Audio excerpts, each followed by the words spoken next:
So you get a sense of the real energy and enthusiasm that they have. And what I find super cool about this is that, first, Widodo ended up winning the election, and I didn't care one way or the other there. But it is great now that he has begun to videotape and put up on YouTube a number of his political meetings, adding much greater transparency to those sessions than ever previously available.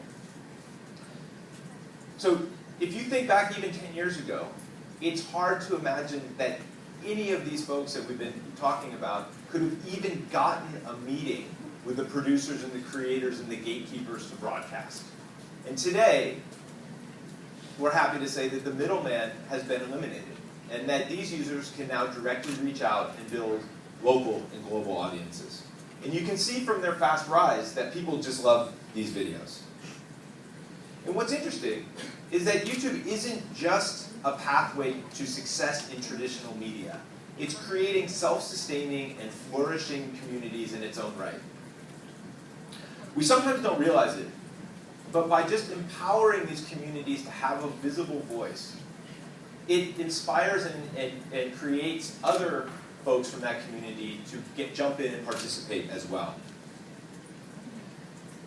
So, a simple example, but say you're someone and you're watching a skateboard video, and you say, wow, that's interesting, but I could definitely do better myself. And you go ahead and you take your skateboard video and you upload it. And this is really what's at the heart of these online communities getting built. It's not about one-way broadcasting, but instead about creating this dialogue online through the medium of video.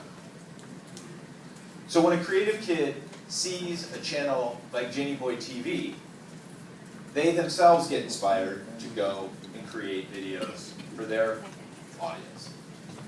All right, so you know what's coming. So everybody now knows who Psy is. But 6 months ago, how many of you not from Korea knew who Psy was? Psy was actually a pretty big star in Korea. He wasn't famous outside Korea, and nor was he even really trying like a lot of his contemporaries in K-pop. And so in July, he released his song Gangnam Style and uploaded it to YouTube. And it was really just a song that he thought for his fans in Korea. But now, he has nearly 1 billion views and has truly become a global phenomenon. Everyone has seen this video. They asked President Obama during the elections if he'd seen the video, and he said, I think I can do that dance move. So not only did he know the video, he knew the dance. So it's an amazing era we live in when a song and a musician from Korea can become the #1 most talked about musician in the world and do it in just a mere matter of months. No one cares anymore where culture comes from, just that it is good.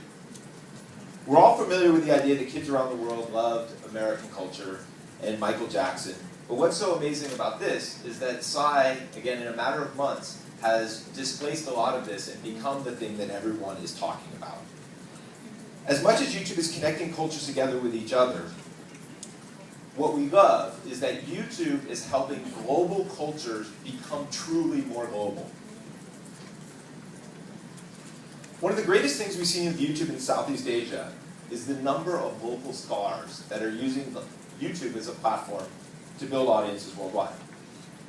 In the Philippines, there's a singer by the name of Charisse, and she's gone from traveling around in the Philippines doing local festivals to uploading and building an audience on YouTube to being on Oprah, where Oprah called her, I'll get this right, the most talented girl in the world, which is quite a compliment coming from Oprah. Malaysian singer-songwriter Zia B also started using YouTube, actually started uploading videos in 2007. And through these videos, she came to the attention of an American music label. This music label signed her, and she recently had a #1 Billboard album on the Heat Seekers chart.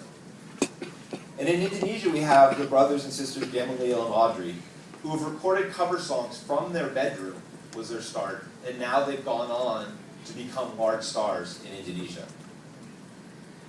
In all of these cases, going global has added to the overall global diversity of the global culture. 10 years ago, it's hard to imagine how anyone living in France or Germany could have ever been exposed to the breadth and depth of Filipino and other Southeast Asian stars as they are able to today. But at the same time, the act of being recognized globally helps these local acts actually become larger on a local basis. So in essence, you don't really need to be one or the other anymore. You can be both local and global at the same time.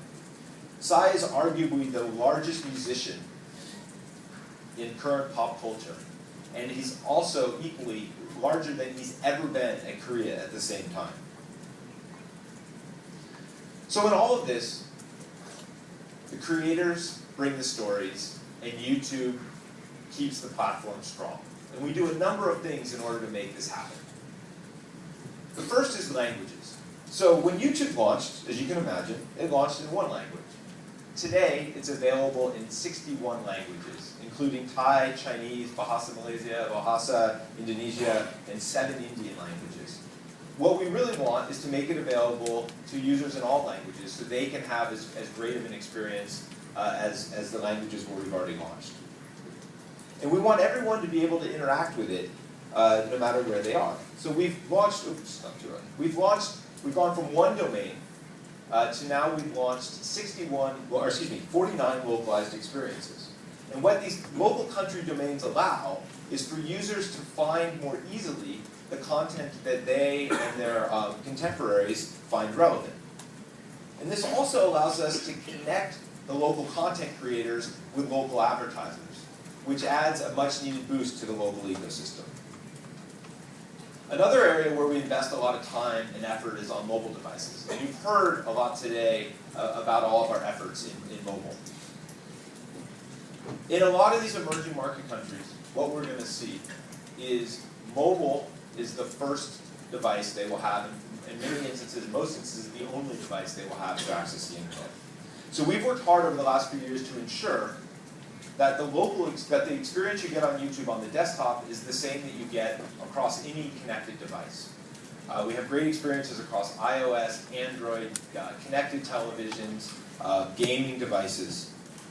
And since we're doing this, we've seen just an absolutely massive increase in the number of people who access YouTube through mobile devices. In fact, here in Singapore, over 50% of the views we get come from a mobile device. We're also doing things to address what I'll call inconsistent bandwidth throughout the region. So we've developed something we call adaptive bitrate streaming.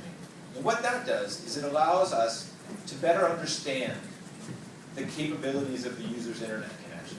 And then we're able to adjust the stream that we provide in order to provide them the smoothest possible playback. And we've seen this have tremendous benefit to users in a lot of these markets. All right, so everything you've seen so far has just been the beginning. We're able to work with local communities to help connect them globally and help them thrive.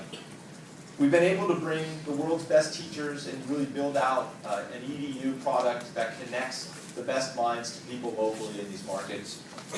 We've been seeing young kids become overnight sensations in their local communities, and some go on to achieve global stardom. And yet this is just the start. YouTube is only 7 years old, and many of our creators are just beginning to scratch the surface of what is possible. So we hope YouTube will continue to be the global living room, and we hope that we can continue to bring diversity to our global culture.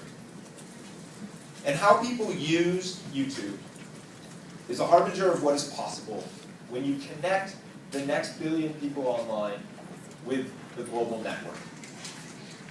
If Psy can reach almost 1 billion views in a few months, this can happen just as easily for many of these users or creators in Southeast Asia, India, and our other markets.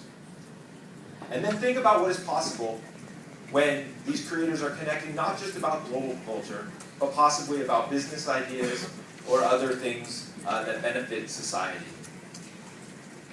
So we're very excited about what is to come on YouTube and what is to come in the coming years from the entire web. Thank you.